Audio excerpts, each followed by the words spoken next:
Hello, everyone. My name is Meredith Capel, and I'm the Senior Manager of Major Gifts at Film at Lincoln Center. Along with Roadside Attractions, we are thrilled to present a Q&A for Rita Moreno, just a girl who decided to go for it. Today's conversation features director Mariem Pérez Riera and is moderated by Carlos Aguilar, film critic and LA Times contributor. But before we get started, we want to take a quick moment to thank American Airlines, the official airline of Film at Lincoln Center, and the Blanche and Irving Laurie Foundation for its continued support. Lastly, we thank all of you for your continued support of our work, as none of what we would do would be possible without your generosity. And so, with that, I turn it over to Mariem and Carlos for our discussion of Rita Moreno, just a girl who decided to go for it. Thank you, Mariem, for being here with us today. Pleasure to get to talk to you today. Thank you. Thank you for having me. I wanted to start by asking you, before we get into the documentary itself, I wanted to talk a little about your career. I know that you sort of dabble in fiction and documentary, and I found it very interesting that you've worked as mostly centered around Puerto Rico, where you're from, which I think it's very necessary since we don't often get to see as many stories coming out of the island. So why don't you give us a little bit of your sort of the brief rundown of how you get to this point in your career? Well, I've been directing commercials, documentaries, and editing also for over, I guess, 20 years now, for over 20 years. Most of my work comes from Puerto Rico. I did a movie called Mal de Amores that I co-directed with Carlos Ruiz, and that it's a three-story about what it is, the love sickness of love, right? And I moved to LA 9 years ago and work in different projects there, smaller projects, commercials as well, and a show called Chamacas for the website. And my son, Marcel Ruiz, he plays the grandson of Rita Moreno on the show One Day at a Time. And that's when I met Rita, and that's when I met Brent Miller, who's the producer of this documentary. And I had the chance to talk to him and to tell him, because I knew that he wanted to make a documentary on her. And that's when I asked him if I could pitch an idea, because I had seen her, I've been observing her in the set, the way she is, and I really wanted to show that in a documentary. I kept thinking, oh my God, if I ever had a chance to do a documentary on her, I would include this, and that. And that's how I got to be part of this project. Growing up in Puerto Rico, do you recall the sort of first moment that you became aware of Rita Moreno and her iconic career? Was there a period of time specifically that you feel this is when I sort of knew her as an artist? Well, I don't recall a specific moment, but I know it was with West Side Story, and it was because I knew that she had won the Oscar, and that she was the first Latina to win an Oscar. And that's why I saw that movie with already that in mind.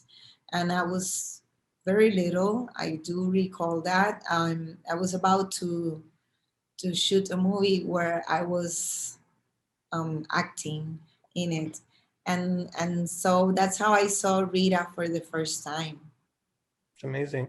It's kind of surprising that, given how famous she is, how important she's been to the community, to Latinos in this country, that the documentary hadn't happened until now. Why do you think that is, that there wasn't one, and that, that you were sort of the lucky one to get to do it? I think it's very simple. It's because she's a woman, a Latina woman, and we don't get to tell stories of Latina women, especially not in Hollywood, not in the United States. It's because Brent Miller, who is in a position of power where he can make these decisions, and wanted to make a documentary on her, that we were able to do it, I think. Of course, maybe I could have come up with that idea a long time ago, but maybe it would have been really hard to find the money or to find someone who wanted to finance this movie. But it's because him as a white male wanted to do this that I think made it easier and made it something that others said, oh, okay, yeah, this is a story that we should tell. But unfortunately, I think it has never been done before because of that. What was it? Was there sort of like an audition process or a pitching process for you to get to become the director? And what was that like? And what do you think? Why do you think that you convinced them to choose you to make this documentary? Yes, I know. Brent was looking for directors to do this documentary, and I was lucky enough to be. When I heard him talking about it, I was around him and I said, "Hey, I really want to pitch an idea."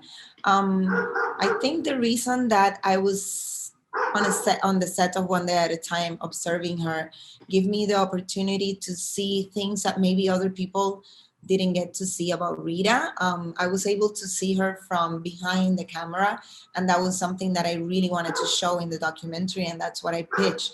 I really wanted to see her without makeup, without a wig. I wanted to see her driving to set. I wanted to see her in the morning preparing her own breakfast. I wanted to see not the woman that you get to see in front of the camera and all the glamour, but someone that we don't get to see often. And to me, that was important because to me it was important that if you look at the biopic documentary, you get to learn about that person, not only her career, but also you get to say, oh, I know Rita Moreno. I know who she is. She's like this and that. And that's what I wanted.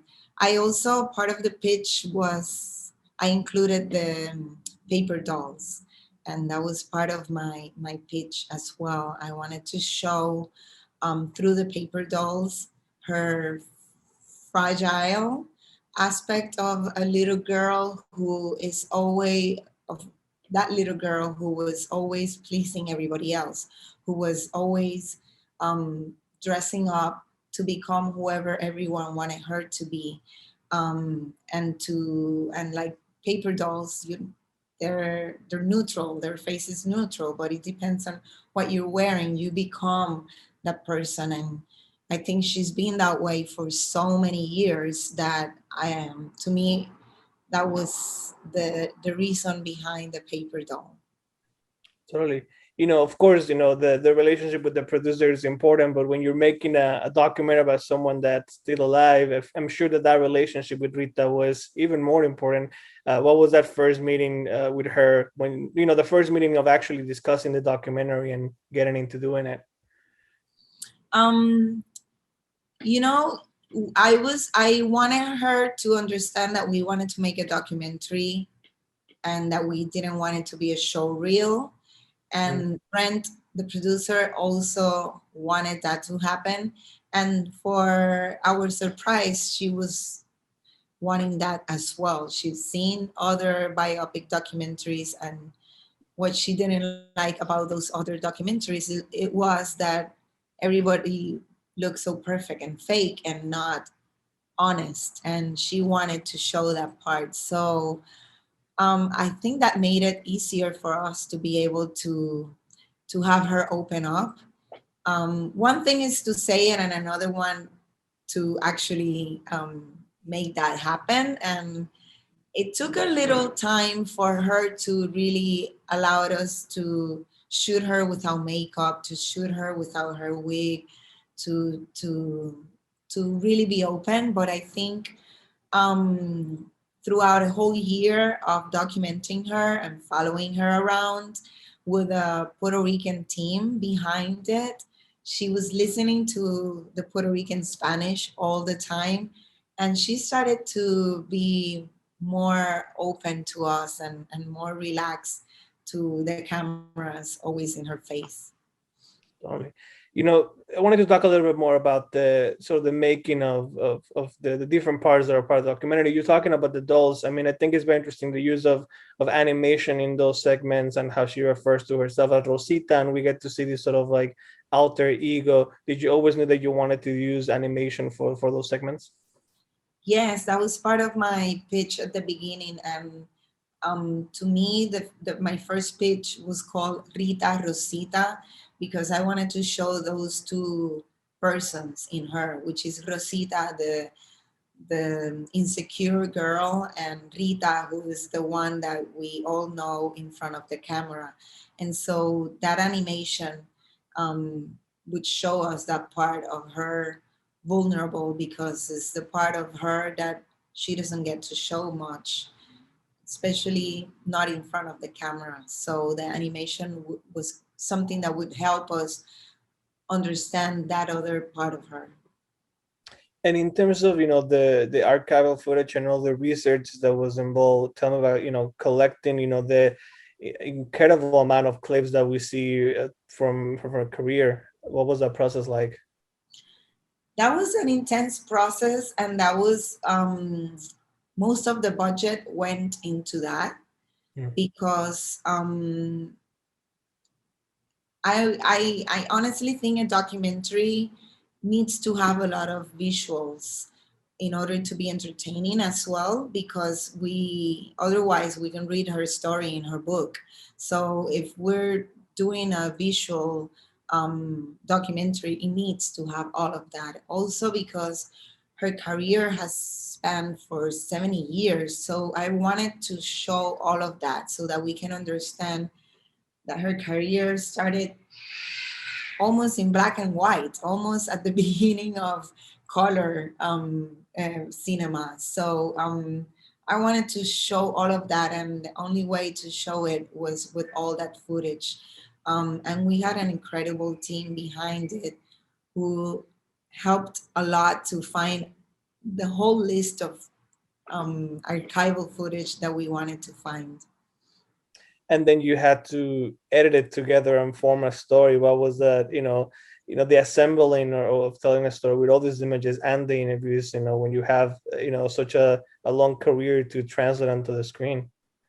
Yes, we had over 80 hours of footage, Wow. and we needed to narrow it down to 90 minutes. I have over 15 hours of interviews with her, plus all the other interviews. It took a whole year to narrow it down to 90 minutes. We went through different process. We had the idea of the themes that we wanted to include before started shooting, so we knew exactly what we wanted to have in that 90 minutes, but also to make it chronological. Sometimes the themes weren't, and it was a puzzle. It was a puzzle that took a whole year to process. I started doing like in a rough cut, and then Kevin Clover, a great editor, came into it and and did his magic. So I'm really lucky about the whole team behind it. We had a great post production team that helped a lot with telling her story. I mean, we can make a whole series with all the material that we had. Totally. Tell me about the process of choosing the other interviews, specifically because there's a lot of people in the film that worked with her or that knew her personally, but there are other people like, a Gloria Stefan or, Eva Longoria, who perhaps haven't worked with her, but they're being influenced because of what she represents in Hollywood. What was that decision process to choosing them? Yeah, that's exactly what you just said.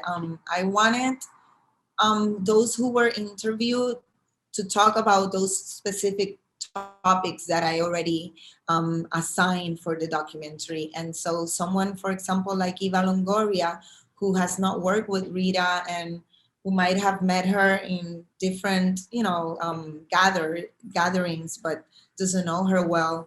I wanted her to be in the documentary because through Eva Longoria's story through her own experiences, we can also show Rita's experiences, and we can also show how Rita's life and what she went through is still happening today, but also to show that it's not only her story, but it's a story of so many women and so many Latina women. So people like her are in the documentary because of that. Also, others interviews have to do with prejudice or how you feel with having to play characters that you don't want to play that are stereotypical roles. And or in fact with Whoopi Goldberg, I wanted to interview her because she's another EGOT, and I wanted her experience and her experience living in New York to show me a little bit of Rita's experience. So everyone that's there is there because they're either represent a moment in Rita's life because they know her or because they've gone through almost the same process that she has gone through. Totally. Did you always know, or at what point did you decide that you wanted to start with this birthday party, which I think it's a very clever and fun and warm way into her story that it's almost unexpected. I always wanted to show her party because I before doing the documentary, I had been at one of her parties. So to me, it was important to include that because everyone wants to be at a Rita birthday party. So this was a way of having the audience be part of that. And I think it was when I sat to start editing the movie that I thought it was a great idea because it gave us the opportunity to show us where she's at right now in her life. She was turning 88 at that moment or 87. I'm not sure. I don't remember. It was 2 years ago. Yeah. And I wanted that to be, a full circle of her starting to think of herself from that point of view, from her age now and looking back in her life. And you also show her, I mean, where she is now and what she's working on. I think there's a couple shots of you got to be on the set of West Side Story with Steven Spielberg for her upcoming role. uh, what was that like? And did you feel it was important to sort of push the idea that she's not done, she's still working today? Oh yes, I and also because I think it's such a perfect full circle. She has so many of those. Also, when she's on the set of One Day at a Time, that's the same set where she started working in when she first came to Hollywood. That was MGM Studios and now Sony Pictures. So she has so many full circles, and for me, it was important to show that she's now on the set of West Side Story, also completing full circles. I wasn't there. We were not allowed to be there, but they were so kind to ask me, "What do you need from us?" And I Mm. gave them like a whole shot list of things that I wanted, and they shot it themselves and sent me the footage. So I was able to see a lot of the behind the scenes before anybody else of the set of West Side Story, and included in the film. And yeah, it's to show those full circles that she keeps living even today. I think it's amazing that she gets to live those full circles that not everybody gets to do. Totally.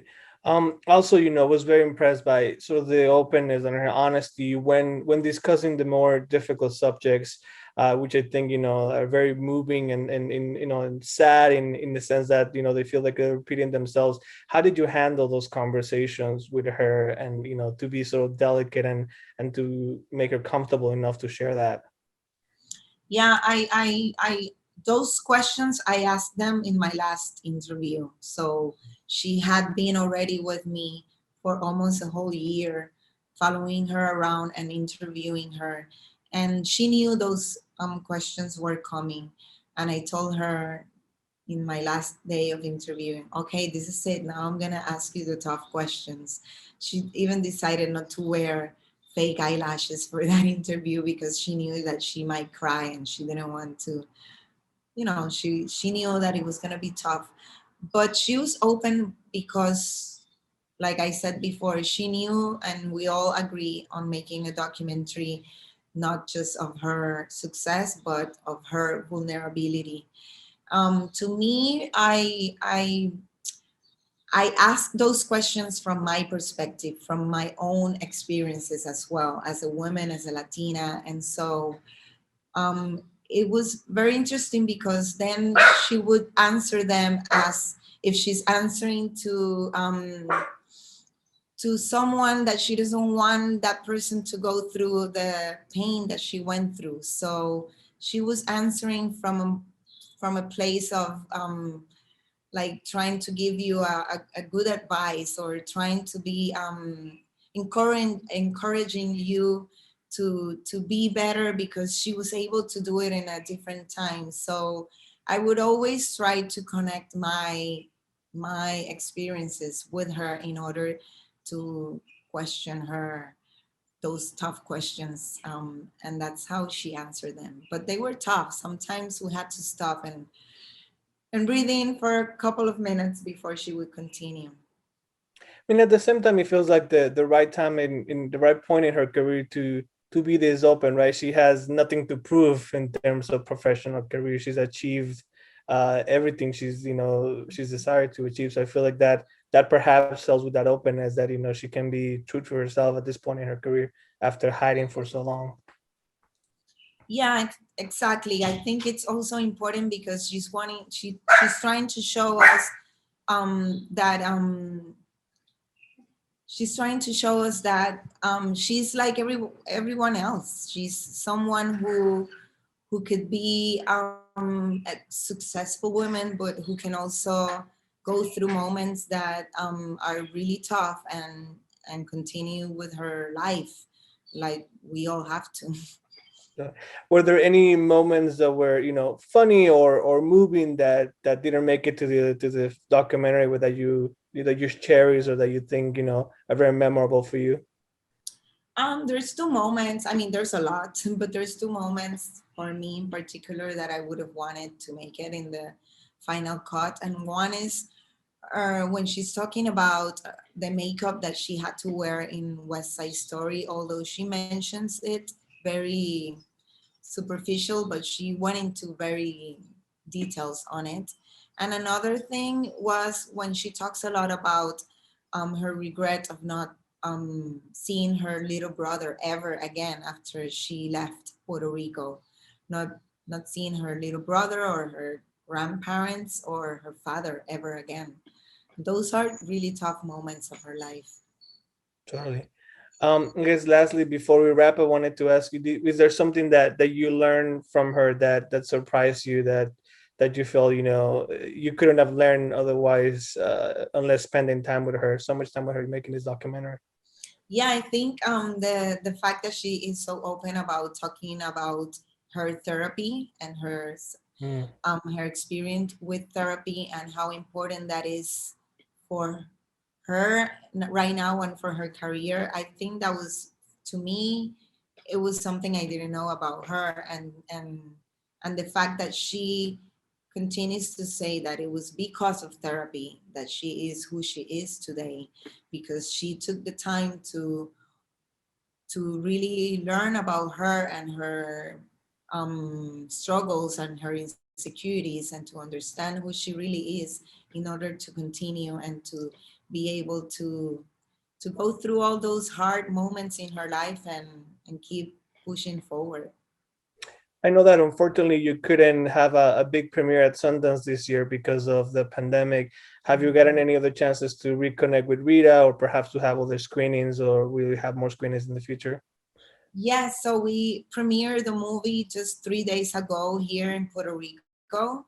And that was an amazing experience because she got to come to Puerto Rico for that, and be with so many Puerto Ricans here in the island. We had a great party. We had a great premiere at a old beautiful theater called Teatro Tapia.